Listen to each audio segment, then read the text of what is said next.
Efstu þrjú liðin? Ég held að verði svona the usual suspects. Það eru Frakkar, Danir, Spánverjar, Króatar gætu blanda sér í þetta. Þessi þrjú held ég. Spútninglið? Ég vona Ísland. Hef svo sem ekkert rosalega trú á því. Ég er svolítið spenntur fyrir því að sjá hvað Kóreumenn gera. Maður veit aldrei hvað maður fær frá þeim. Stundum eru þeir frábærir og stundum bara skítlélegir. Ég vona að þeir verði frábærir í ár. Mestu vonbrigðin?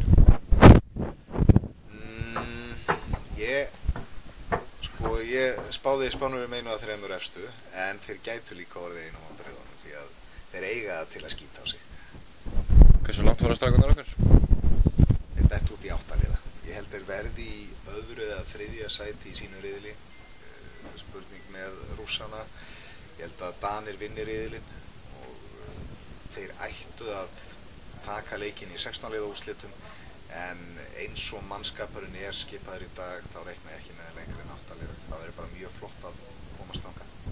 Markahæstur? Á mótinu Mikkel Hansen eða Luka Balú. Áhugaverður leikmaður til að fylgjast með? Aron Pálmarsson. Ég held að hann verði tímalaust ein af stjörnum mótsins. Besti leikmaður mótsins?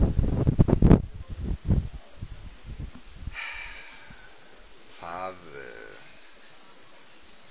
verði ekki Daniel Narcís, bara besti sem var verið að krýna besta leikmann í heimi. Besti markvörðurinn?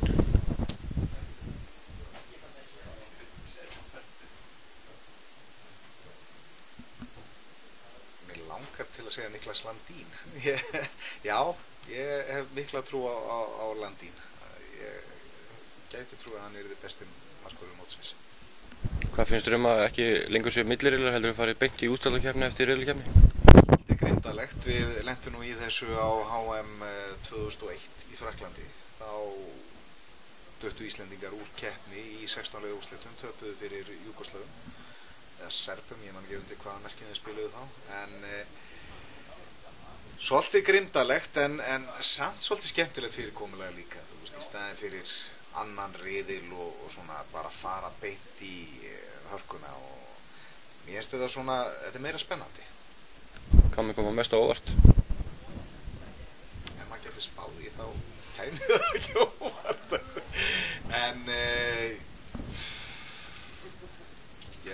ég sé fyrir mér jafnvel lið eins og Svartfjallalandi eða Makedóníu gera einhvern óskunda að það.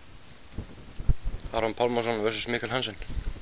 Það er Hansen er meiri svona stórsleggja.